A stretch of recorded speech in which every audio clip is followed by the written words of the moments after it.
ಈಗ ನಾವಿಬ್ರು ಒಳಗೆ ಬರಬೇಕಲ್ವಾ? ನಿನಗೆ ಅದೇ ತಾನೇ ಬೇಕು.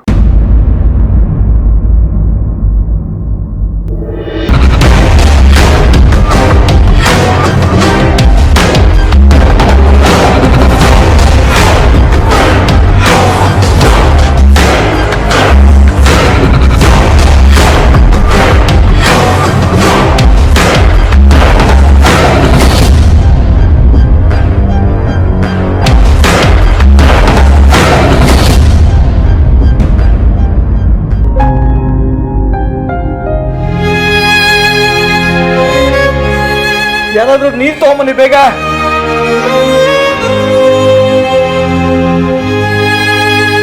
ವಿದ್ಯಾ ವಿದ್ಯಾ ವಿದ್ಯಾ ಇಲ್ಲಿ ನೋಡು. ವಿದ್ಯಾ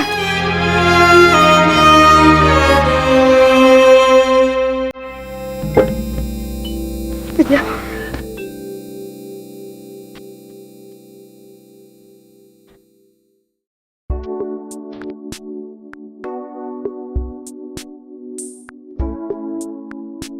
ಹುಷಾರಾಗಿದೆಯಮ್ಮ ಈಗ? ವಿದ್ಯಾ ಈಗ ಹೇಗಿದೆಯಮ್ಮ?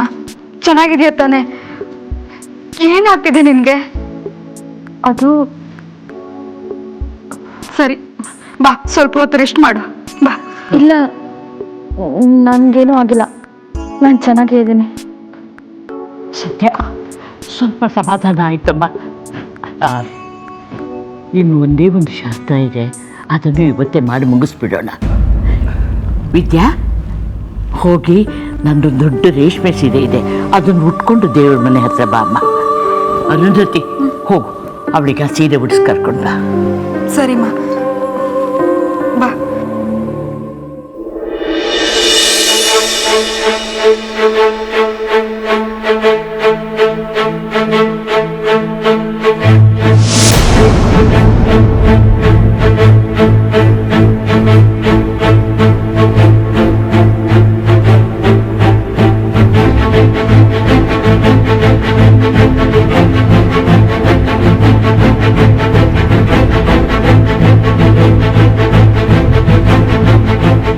ಮೀನು, ವಿದ್ಯಾನ್ ಪಕ್ಕ ಬಾಪ್ಪ.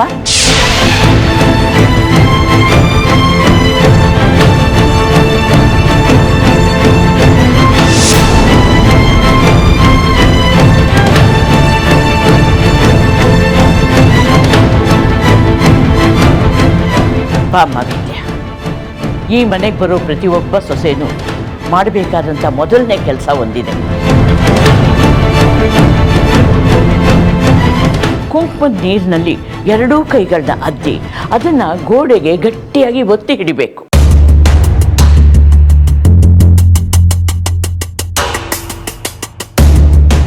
ಅಂದರೆ ಕೈಗಳ ಗುರುತು ಗೋಡೆ ಮೇಲೆ ಬೀಳಬೇಕು. ಹಾಗೆ ಆ ರೀತಿ ಮಾಡೋದ್ರಿಂದ ಲಕ್ಷ್ಮಿ ಶಾಶ್ವತವಾಗಿ ಮನೇಲಿ ನೆಲೆಸ್ತಾಳೆ ಅನ್ನೋದೊಂದು ವಾಡಿಕೆ.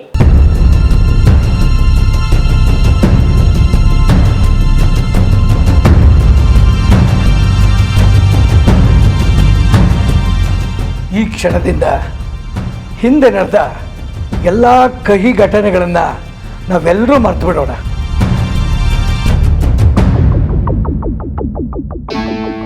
ವಿದ್ಯಾ, ಈ ಮನೆಗೆ ನೀನು ಸೊಸೆಯಾಗಿ ಬಂದಿದೀಯ, ವಿನಾಯಕ ದಿವಾನ್ ಹೆಂಡತಿಯಾಗಿ.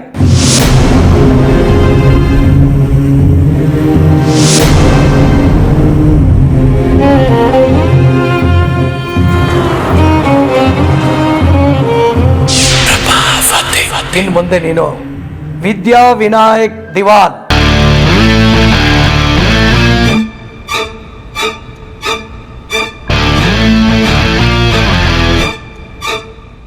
ಇನ್ನು ಹೆಚ್ಚು ಜವಾಬ್ದಾರಿಗಳು ನಿನ್ನ ಮೇಲೆ ಬೀಳುತ್ತೆ ಕಣಮ್ಮ. ಆದ್ರಿಂದ ದೇವರಲ್ಲಿ ಬೇಡಿಕೊಂಡು ಮುಂದಿನ ಶಾಸ್ತ್ರಗಳನ್ನು ಮುಗಿಸಮ್ಮ.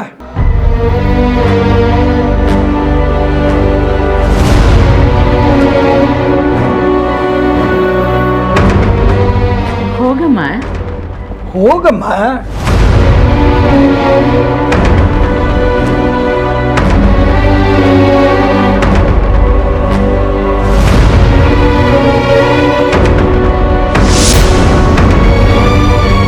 ವಿದ್ಯಾ,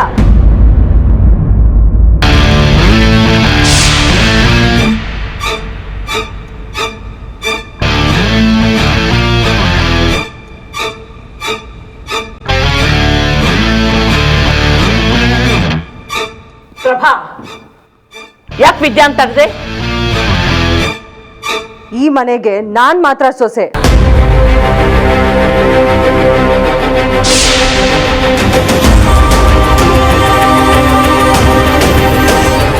ಯಾರೋ ಬೀದಿಲಿ ಇದ್ದವಳನ್ನ ಮನೆ ಕರ್ಕೊಂಬಂದ್ ಸೊಸೆ ಅಂತ ಇದ್ದೀರಲ್ಲ, ಅದನ್ನ ನಾನು ಬಿಡ್ಬೇಕಾ?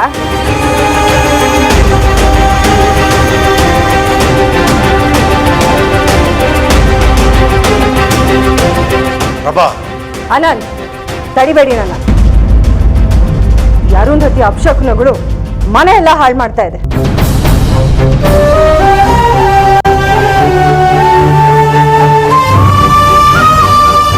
ಇವಳು ಗಂಡ ಎಲ್ಲಿದಾನೋ ಏನೋ, ದೊಡ್ಡ ಮುತ್ತೈದೆ ತರ ಮೆರಿತಾಳೆ.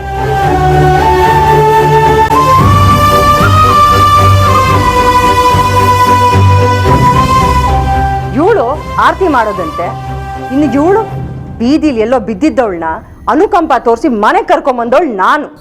ಇವತ್ತು ಮನೆಯವರೆಲ್ಲ ಸೇರಿ ಇವಳು ಸೊಸೆ ಅಂತಿದ್ದಾರೆ. ಇದನ್ನೆಲ್ಲ ನೋಡ್ಕೊಂಡು ಸುಮ್ಮನಿರ್ಬೇಕಾ ಆನಂದ್?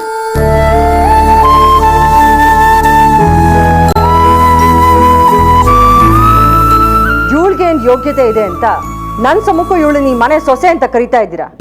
ಬುದ್ಧಿ ಇದೆಯಾ ಯಾರಿಗಾದ್ರೂ? ಬೀದಿ ಅವಳು ಹೇಗ್ ನಮ್ಮನೆ ಸೊಸೆ ಆಗ್ತಾಳೆ, ಅದನ್ ಮಾಡೋ ಅಧಿಕಾರ ಅರುಂಧತಿಗೆ ಎಲ್ಲಿದೆ? ಹಾಗೆ ನೋಡಿದ್ರೆ ಅರುಂಧತಿ ಅವಳ ಮಗ, ಇಬ್ರು ಈ ಮನೇಲಿ ಇರೋದೇ ಅನ್ಯಾಯ. ವಿನಾಯಕನಿಗೆ ಅವ್ರ ಅಪ್ಪನ ಹೆಸರಿಡಬೇಕು, ಇನ್ನು ದಿವಾನ್ ಅಂತಾನೆ ಕರೀತಾ ಇದ್ದೀರಾ? ಇವರಿಬ್ಬರಿಗೆ ಅಧಿಕಾರ ಇಲ್ಲ ಅಂದ್ಮೇಲೆ ಈ ಬೀದಿಯೊಳಗೆ ಹೇಗ್ ಬಂತು ಅಧಿಕಾರ ದಿವಾನ್ ಕುಟುಂಬದ ಸೊಸೆ ಆಗಕ್ಕೆ? ಪ್ರಭಾವತಿ,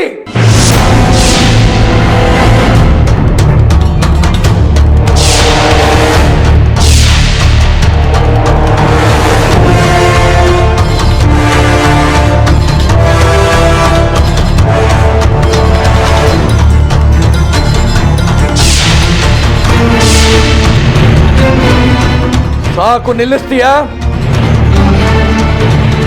ಮಾತು ಬರುತ್ತೆ ಅಂತ ನಾಲ್ಗೆ ಹರಿ ಬಿಡಬೇಡ. ಮಾತಾಡ್ಬೇಕಾದ್ರೆ ಪ್ರಜ್ಞೆ ಇರ್ಲಿ. ಅಪ್ಪ ನೀವಾದ್ರು. ಅನಂತು, ನಿನ್ನ ಹೆಂಡತಿ ಮಾತಾಡ್ಬೇಕಾದ್ರೆ ಮೊದಲು ನೀನು ಹೇಗೆ ನಿಂತಿದ್ಯೋ ಹಾಗೆ ನಿಂತಿರೋ. ಈಗ ಮಾತಾಡ್ತಾ ಇರೋದು ನಾನು, ವಾಸುದೇವ್ ದಿವಾನ್.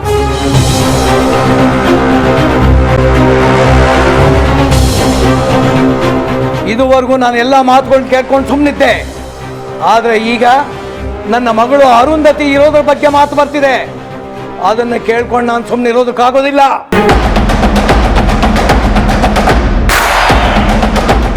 ಏನಮ್ಮ ಪ್ರಭಾವತಿ ನೀನು ಹೇಳ್ತಾ ಇರೋದು? ನೀನು ಈ ಮನೆಗೆ ಸೊಸೆಯಾಗಿ ಬರೋದಕ್ಕಿಂತ ಮುಂಚೆ ಅರುಂಧತಿ ಈ ಮನೆ ಮಗಳು. ಗಂಡ್ಮಕ್ಳಿಗೆ ಎಲ್ಲ ಇರೋದು. ತಿಳಿದು ಏನೇನೋ ಮಾತಾಡ್ತೀಯಲ್ಲ ಪ್ರಭಾವತಿ.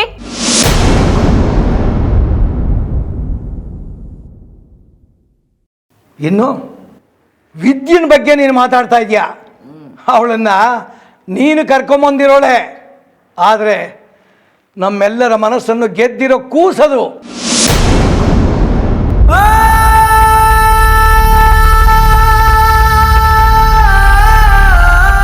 ಇವತ್ತು ನೀನು ಅವಳನ್ನ ಅನಾಥೆ ಅಂತ ಹೇಳ್ತಿರ್ಬೋದು, ಆದರೆ ಅವಳ ಪಾಲಿಗೆ ನಾವೆಲ್ಲರೂ ಇದೀವಿ.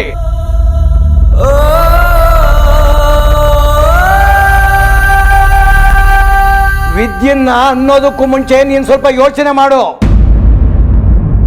ನಿನ್ನ ಮದುವೆ ಆಗಿ ಈ ಮನೆಗೆ ಸೊಸೆಯಾಗಿ ಬಂದ ಮೇಲೆ ನೀನು ಪ್ರಭಾವತಿ ದಿವಾನ್ ಆಗಿದ್ದು.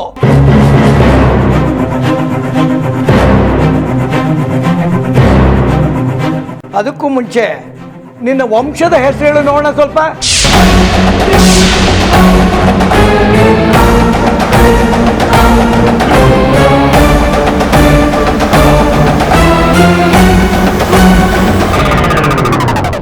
ನಾವು ಅವತ್ತು ಒಪ್ಕೊಳ್ಳದೆ ಹೋಗಿದ್ದಿದ್ರೆ ನೀನು ಈ ಮನೆ ಪ್ರಭಾವತಿ ಅನಂತ ದಿವಾನ್ ಆಗ್ತಿದ್ಯಮ್ಮ. ಯೋಚನೆ ಮಾಡು.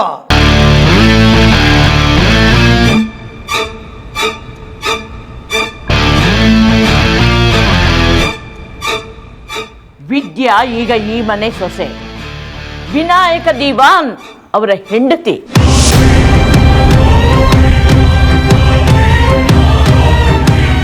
ಅದನ್ನ ನಾವು ಒಪ್ಕೋತೀವಿ.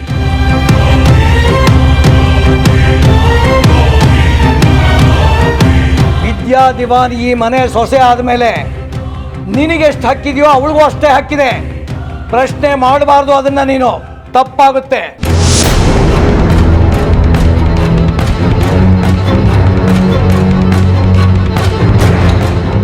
ಸವಿತಾ, ಹ್ಞೂ, ಏನು ನಿಮ್ಮಪ್ಪ ಗೋಟಾಗಿದ್ದವರು ಟೈಗರ್ ಆಗಿಬಿಟ್ಟಿದ್ದಾರೆ ಇವತ್ತು? ಅದೇ ನನಗೂ ಗೊತ್ತಾಗ್ತಿಲ್ಲ. ನನ್ನ ಗಂಡನ ಮೇಲೆ ಆಣೆ. ಹಾಂ,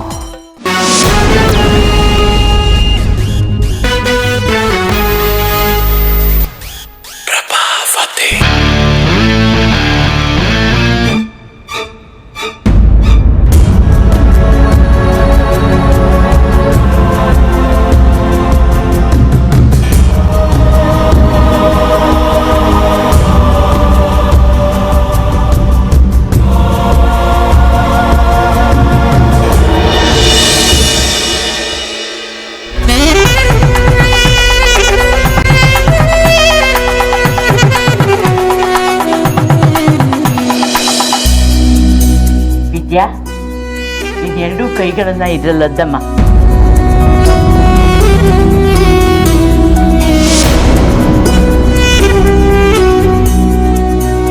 ಏನಮ್ಮ ಯೋಚನೆ ಮಾಡ್ತಾ ಇದೀಯಾ? ಅದ್ದಮ್ಮ. ಅದ್ದಮ್ಮ,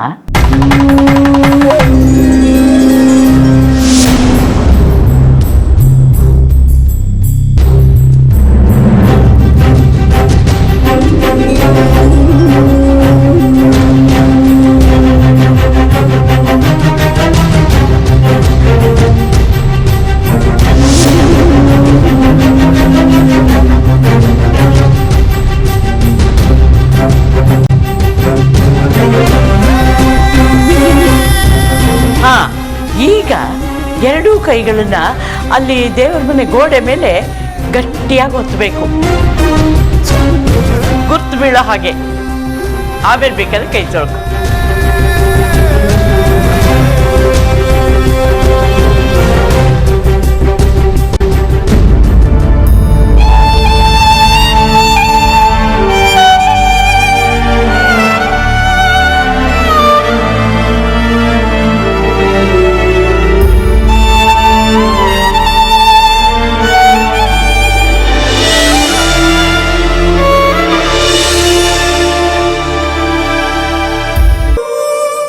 ತಲೆ ಎತ್ತು ಓಡಾಡೋದಕ್ಕೆ ನನ್ಗೊಂದು ಹೆಸರು ಕೊಟ್ಟಿದ್ದೀರಾ.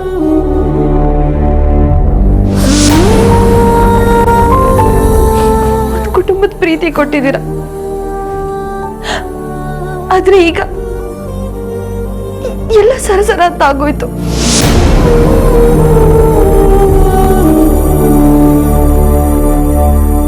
ಸರಿ ಮಾಡೋಣ ಅಂತ ಅನ್ಕೊಳ್ಳೋ ಅಷ್ಟರಲ್ಲಿ ಎಲ್ಲ ಪಟ ಅಂತ ನಡೆದೋಯ್ತು. ನನಗೇನ್ ಮಾಡ್ಬೇಕು ಅಂತ ಗೊತ್ತಾಗ್ತಾ ಇಲ್ಲ. ನಾನು ಅಮ್ಮನ ಸಮಕ್ಕೆ ನಿಂತ್ಕೊಳ್ಳೋದ? ಇಲ್ಲ, ನನ್ನಿಂದ ಆಗೋದಿಲ್ಲ. ಜೀವನ ಕೊಟ್ಟವಳಿಗೆ ದ್ರೋಹ ಬಗ್ದಾಗುತ್ತೆ. ತಪ್ಪಾಗ್ಬಿಟ್ಟೆ. ದಯವಿಟ್ಟು ನನಗಿದೆಲ್ಲ ಬೇಡ ಬೇಡ.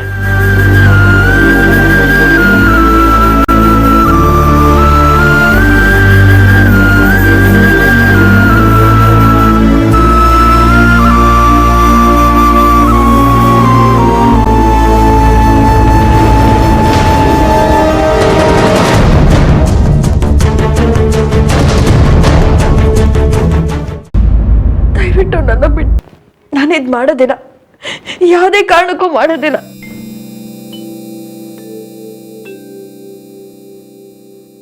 ನಾನು ಹೆತ್ತವ್ರಿಗೆ ನಾನು ಬೇಡವಾಗಿದ್ದೆ. ಬಿಸಾಕದ್ರ ಆ ಸಮಯದಲ್ಲಿ ಅಮ್ಮ ಬರ್ದೇ ಹೋಗಿದ್ರೆ ಇವತ್ತು ನಾನು ಇಲ್ಲಿರ್ತಿದ್ದ.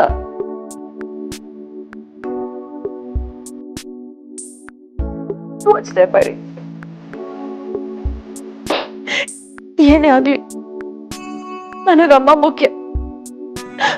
ಅಮ್ಮಂಗೆ ನನ್ ಮೇಲೆ ಕೋಪ ಇರಬಾರ್ದು. ಪ್ಲೀಸ್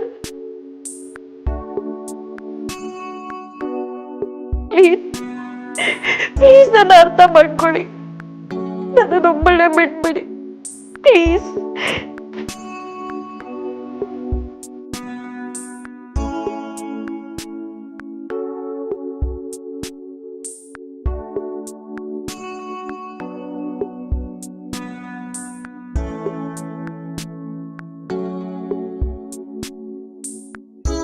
ನೀನೇ ಸಮಾಧಾನ ಮಾಡಮ್ಮ.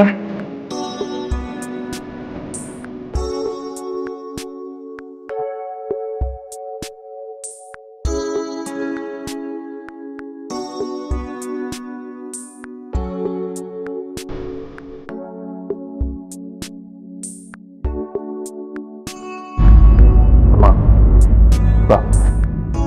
ಯಾಕೋ ವಿನಾಯಕ, ಪಾಪ ವಿದ್ಯಾ ತುಂಬಾ ಅಳ್ತಿದ್ದಾಳೆ, ಅವಳಿಗೆ ಸಮಾಧಾನ ಮಾಡಬೇಕು. ಅಮ್ಮ ಬಾ, ನಾ ಹೇಳ್ತೀನಲ್ಲ. ಅಲ್ಲ ಕಣೋ, ಬಾ.